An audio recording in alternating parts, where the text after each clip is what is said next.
안녕하세요 여러분, 큐쌤입니다. 이번 시간에는 5학년 2학기 과학 2당 생물과 환경에 대해서 야무지게 정리 들어가겠습니다. 우선 파트 1 생태계에 대해서 한번 알아보겠습니다. 생태계를 알기 위해서는 비생물에 대해서 먼저 알아야 합니다. 공기, 흙, 물 등과 같이 살아있지 않은 것, 숨쉬지 않는 것, 움직이지 않는 것을 비생물이라고 합니다. 생물과 비생물은 서로 상호작용을 합니다. 비생물은 생물이 살아가는데 필요한 것들을 제공해줍니다. 그리고 생물도 살아가면서 비생물에게 영향을 주겠죠. 이렇게 생물과 비생물이 서로 상호작용을 하면서 영향을 주는 장소를 생태계라고 합니다. 이번에는 생물에 대해서 조금 더 알아보겠습니다. 지금까지 생물은 동물, 식물 이렇게 구분했지만 다르게 구분하는 방법도 있습니다. 그것은 바로 생산자, 소비자, 분해자로 분류하는 방법입니다. 그러면 하나씩 살펴볼게요. 쌀, 배추, 토마토 등과 같이 태양에서 나오는 빛을 활용하여 양분을 스스로 만들어내는 생물, 즉 대부분의 식물을 우리는 생산자라고 합니다. 이렇게 스스로 양분을 만들어내서 자란 생물을 먹어서 양분을 만들어내는 생물들도 있겠죠. 그리고 다른 동물들을 섭취하여 양분을 만들어내는 동물들도 있을 겁니다. 애벌레, 토끼, 호랑이 등과 같이 식물이나 다른 동물을 먹어서 양분을 만들어내는 생물을 소비자라고 합니다. 그리고 식물이든 동물이든 어떠한 배출물이 있을 것이고, 그리고 결국은 죽게 되겠죠. 이렇게 죽은 생물들은 결국 썩어서 없어집니다.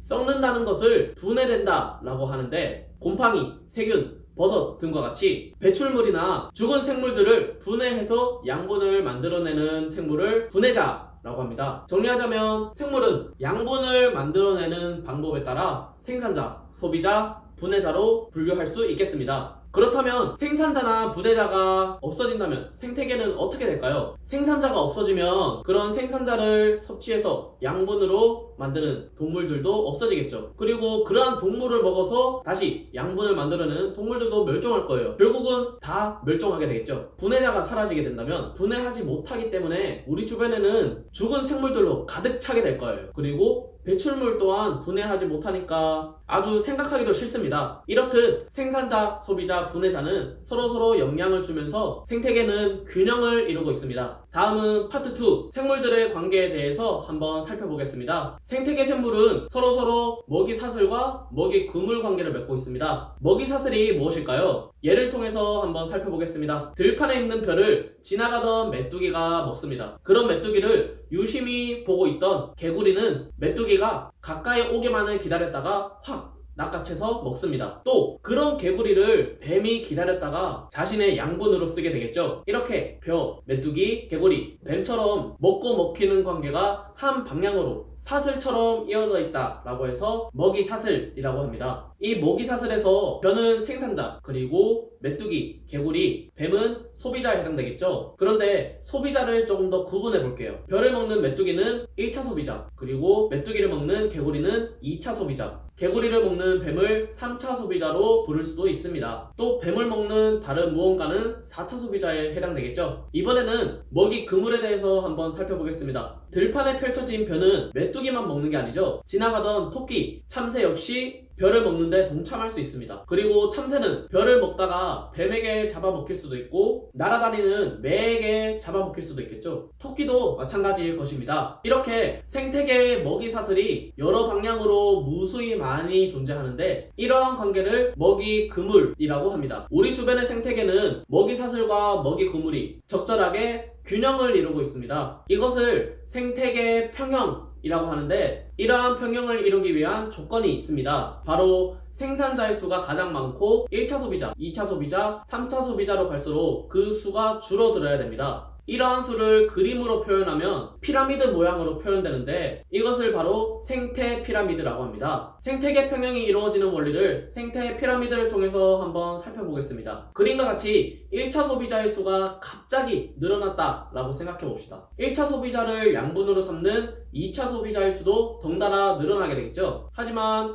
1차 소비자의 수가 많아지니까 제일 밑에 있는 생산자의 수는 더욱 줄어들 거예요. 그러면 먹이가 부족해진 1차 소비자의 수가 수가 결국에는 줄어들게 되겠죠. 2차 소비자 역시 그 수가 줄어들게 될 겁니다. 다시 생산자의 수가 많아지게 되면서 생태계는 균형을 이루게 되는데 이것이 생태계 평형이 이루어지는 원리입니다. 파트 3.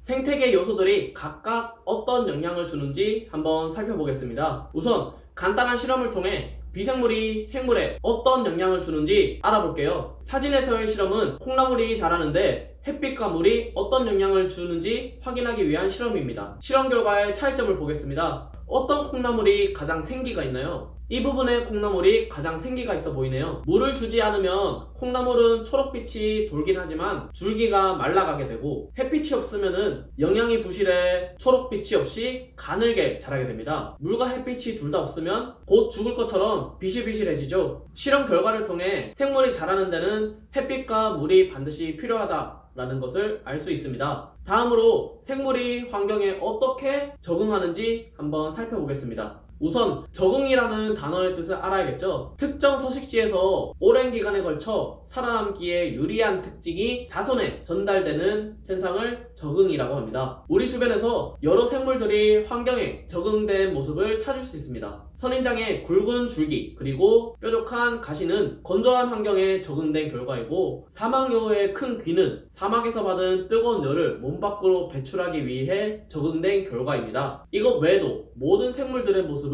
현재 살고 있는 환경에 적응하기 위한 결과라고 할 수 있습니다. 마지막으로 환경오염이 생물에 미치는 영향에 대해서 한번 살펴보겠습니다. 공장에서 나오는 매연이나 미세먼지들은 생물들이 숨쉬는데 큰 악영향을 줍니다. 그리고 수질오염도 마찬가지예요. 물에서 살아가는 생물들은 수질오염 때문에 많은 피해를 입습니다. 마찬가지로 땅에 살고 있는 생물들은 토양오염 때문에 많은 피해를 입게 되겠죠. 이렇게 지구는 수많은 생물들이 살아가는 공간이기 때문에 그 생물들의 한 종에 불과한 사람 때문에 생태계가 파괴되는 일은 없어야겠죠. 여기까지 5학년 2학기 과학 2단원 생물과 환경에 대해서 알아봤고요. 마지막으로 깔끔 정리 들어가겠습니다. 생태계는 특정 장소에서 영향을 주고받는 생물과 비생물 요소를 뜻합니다. 생물은 양분을 얻는 방법에 따라 생산자, 소비자, 분해자로 나뉩니다. 먹고 먹히는 관계가 한 방향으로 되어 있으면 먹이사슬, 그러한 먹이사슬이 여러 방향으로 무수히 많이 있으면 먹이그물이라고 합니다. 먹이 단계별로 생물의 수를 그림으로 나타낸 것이 생태 피라미드라고 합니다. 생태계는 생물들의 종류와 수가 균형을 이루며 안정된 상태를 유지하려고 하는데 그것이 바로 생태계 평형입니다. 빛, 온도, 공기 같은 비생물 요소는 생물들이 살아가는데 큰 영향을 줍니다. 생물들은 오랜 시간에 걸쳐 여러 환경에 적응해왔습니다. 적응하지 못한 생물들은 멸종하거나 도태될 수밖에 없겠죠. 사람들이 만들어낸 환경오염 때문에 많은 생물들이 피해를 보고 있습니다. 이를 막기 위해 사람들은 부단히 노력을 해야겠죠. 지금까지 5학년 2학기 과학 2단원 생물과 환경에 대해서 정리해봤습니다. 다음 시간에는 3단원 날씨와 우리 생활 정리 영상으로 여러분들을 찾아오겠습니다. 지금까지 큐쌤이었습니다. 여러분